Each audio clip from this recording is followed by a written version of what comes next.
I've kept a journal for the last 62 years. If anyone ever read it, they would see I dreamt of having a relationship with a guy. I do a daily diary, but I also did this personal diary, which I still do.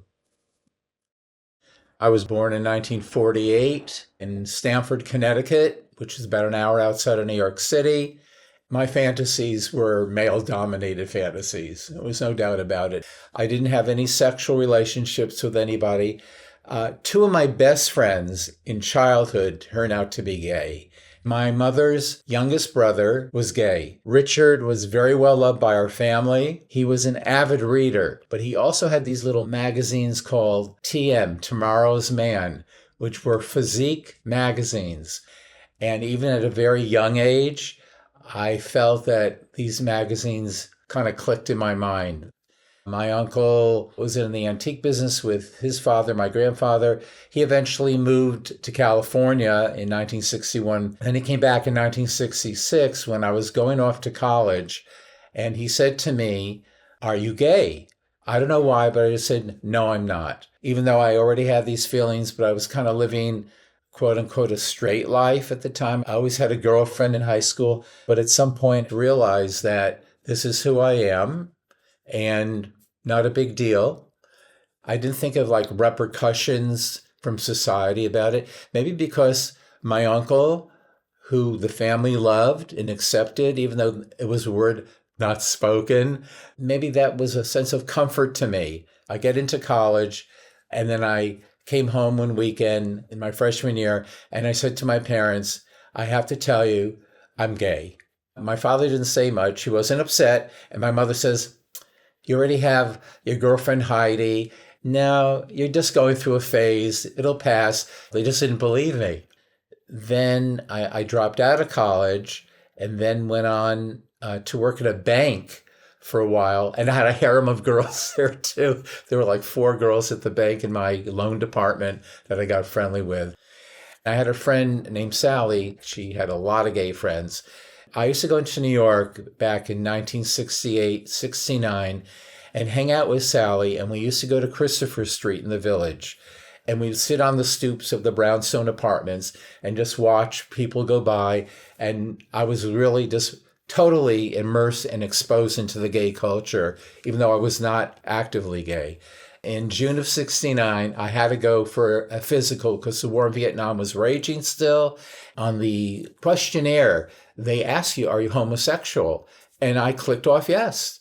Oh, I also have very bad eyes, really bad eyes. And in the middle of the day, remember, we've been there since 7 in the morning. Now it's like noontime. One half of the room of the guys is definitely going to be drafted. And the other half of the room, there's questions. And guys were so desperate to get out of the draft at the time, they were ingesting amphetamines and all kinds of pills to make it seem like they were like spaced out. Some people were even eating aluminum foil so that they would have horrible stomach pains and stuff. And then there were people with allergies, flat feet, whatever. And for me, it was because of my eyes. It had nothing to do with the little box that I checked off. In the end, I got a 4F. In October of 69, I met Tom and we clicked off, not sexually, but I decided I'm going to move to New York and we're going to live together.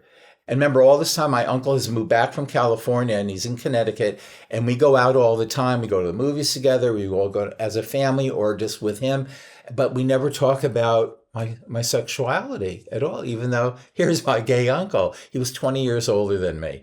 All right, so with Tom, aka Brandon Blue, and we're living at this little like weekly rental apartment on the Upper West Side of New York City off Broadway. I had saved some money from previous job at the bank, whatever. In those days, you could live on next to nothing in New York City. And it just was having a good time, going to movies, was friends with my friend Sally. And then finally, at the end of the year, Tom got really sick with bronchitis. He moved back home to New Jersey, and I went back home to Connecticut. In the meantime, I met this girl and I said to her, "Marva, some people think the way I am is an illness. I think of it as a way of life." Before I could finish this, I know you're gay, Ron. And my first boyfriend was gay, but we used to have sex all the time. And I'm thinking, this is like too far out. And we had sex on and off for about a year. I was not doing anything sexually with a guy. It was only with Marva. The few people I've said that I had sex with a girl and being a gay guy, they said, how could you even get an erection if you're with a woman? Isn't it a turnoff? And I said, it's amazing what the mind can do to fantasize while you're having sex with a woman and thinking of a guy. My dream at that time, when I was in my early 20s, was to become a critically acclaimed and famous author.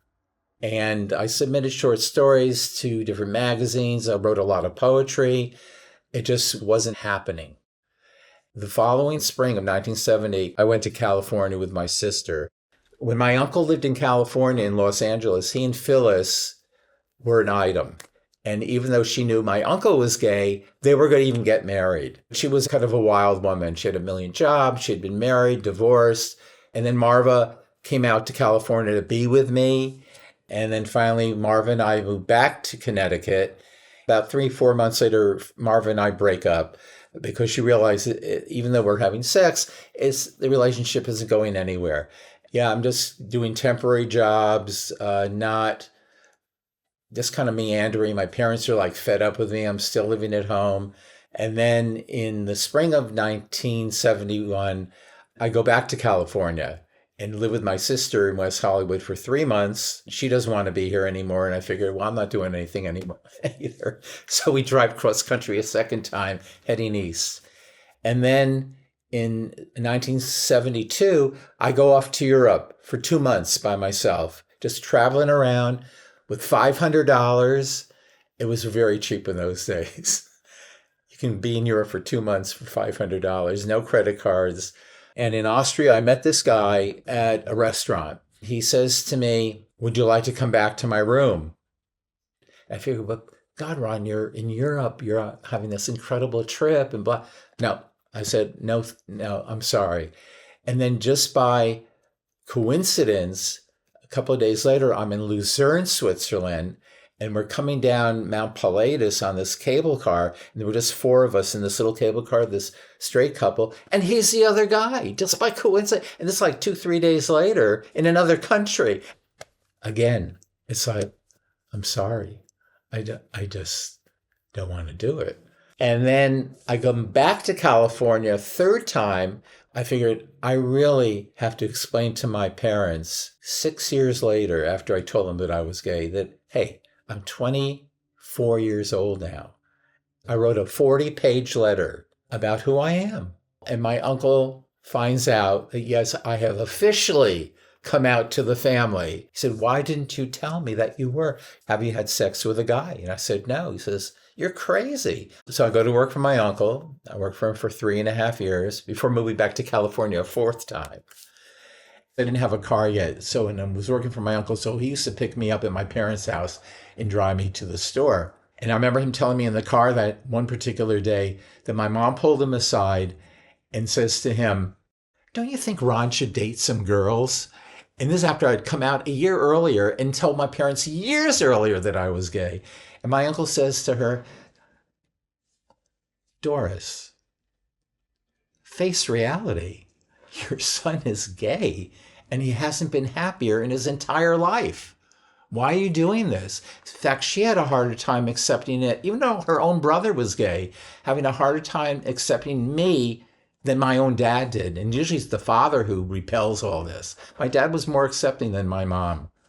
In the spring of 73, I went into New York with Richard. We met his boyfriend, Pat, and Richard had 2 friends, Mark and Dick. We went to see the musical Seesaw. And so then Richard was going to go to Pat's apartment, and I thought I'd take the train back to Connecticut because I was living with my parents still.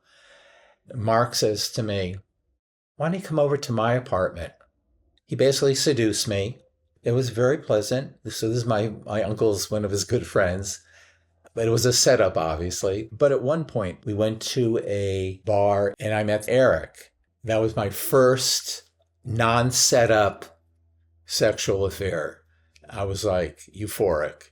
And we had sex in the woods.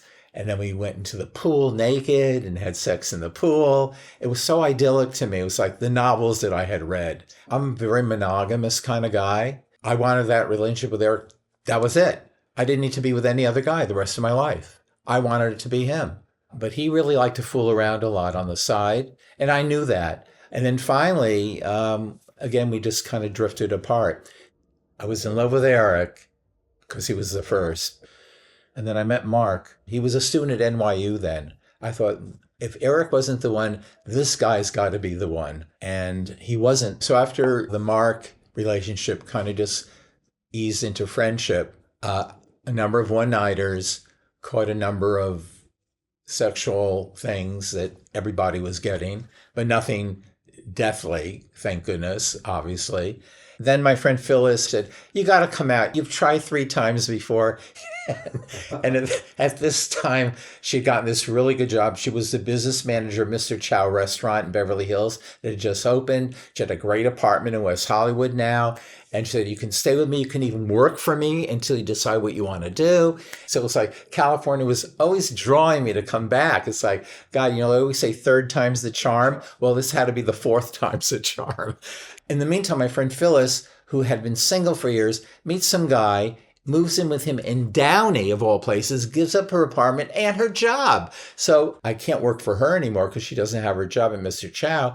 So I start going to fireplace shops because that's the thing. I'd worked for my uncle in the antique and fireplace business for 3.5 years. It's the only thing I really knew well. And finally, I get a job at a fireplace shop in Beverly Hills, which I ended up working for 38 years. I was a designer of fireplace accessories and also sales, retail sales. Did a lot of work for a lot of celebrities. I met 1 million movie stars, was in their homes, made a pretty good living. Not great, but pretty good living. In 1981, after living alone in LA, I got an apartment with 2 of my cousins, bigger than this house. It was like 2,200 square feet. The rent in 1981 was $900 a month. So each of us paid $300. Today it goes for $6,000 a month at least. And so one of my cousins was a paralegal at a law firm in Century City. She said, there's this really neat guy who's temporarily working in my office. He's an aspiring actor, singer, dancer, but he needs to make money. So he has a temp job. His name is Robert, and he's going to be in a play. You have to go meet him, Ron. He's like everything you want. So we go to the show, and he's a pretty dynamic performer, great singing voice, personality, dancing, singing. In these situations, I always felt very unattractive. I mean, I'm not ugly, but I'm not like devastatingly beautiful. I've always accepted that, but it's still an issue. And it probably always will be to my dying day. And I figure, well, he's being cordial, but I'll never see him again. Well, he really took a liking to me and my cousins. They were sisters, and we were all there at that theater. He'd come over for dinner, just to sit around and talk. Then he goes to New York. He decides he's going to audition to do entertaining on cruise ships. By then, my uncle and Pat were still together. Pat quit his job in New York and moved in with my uncle. They were making a lot of money. They opened a consignment shop in Westport, Connecticut. No more fireplace stuff at all. And becoming very successful. And they actually bought a beautiful townhouse condo in the town of Stratford, Connecticut. In September of 1983, I was on one of my East Coast trips. I invited Robert to my uncle's dinner party. And when I was driving him to the railroad station, I finally said to him, Robert, I've known you for almost 2 years now. And as you probably assumed, I have a big crush on you. And I'd really like our friendship to go another step forward. And he said to me, I love you as a friend, but I'm not sexually interested in you. So that was kind of a blow to me, but it didn't end the friendship because he said he loved me as a friend. So, that was just going to go on and on and on. So it was hard for me to accept that, but I did. Anyway, so then in 1985, Robert comes back from one of his cruises. We had an extra room available in the apartment.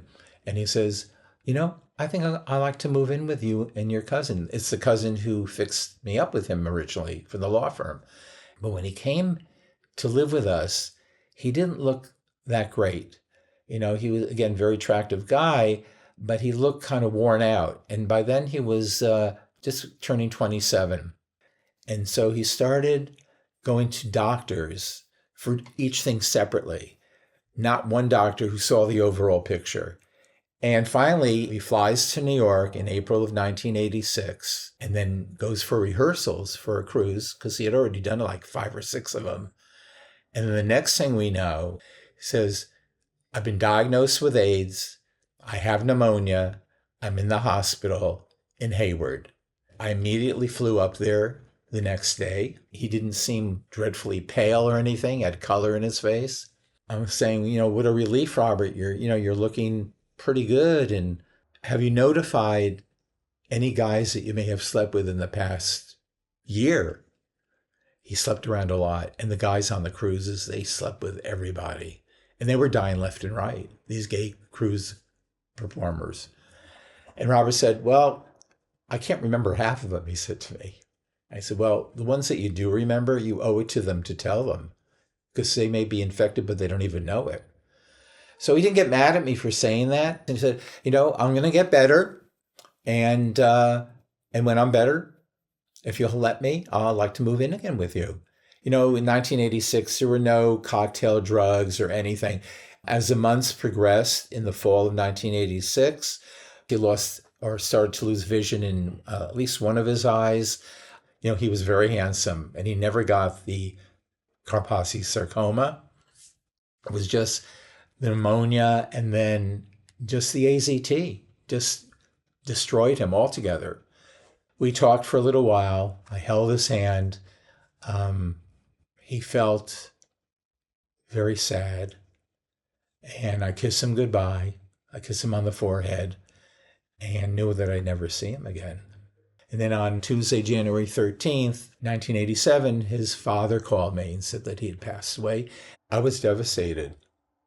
When we went to the memorial service, I'm usually pretty reserved, even now talking about it almost 40 years later. When they released the white balloons at the end, I just totally broke down. I was literally uncontrollably sobbing and weeping. I've lost a lot of friends in car accidents and suicides. And by the time I was in my 40s, I lost a lot of people, and not necessarily from AIDS. It was just remarkable that people around me were just dropping. I literally became celibate from 1987 until 2005. Had a nice group of friends, always going out, traveling all the time as a solo. Went to Europe numerous times, went to Australia, New Zealand. No action at all from 1987 to 2005. And then finally, 2006, I met the man of my life. And I say to all those, it's never too late. And when you least expect it, I know it's a cliche, but it's the least expected, that person, whether male or female, could be right around the corner. Never give up. I always wanted my uncle to wave a magic wand and say, Ron, you're going to be okay. And I'm here to support you.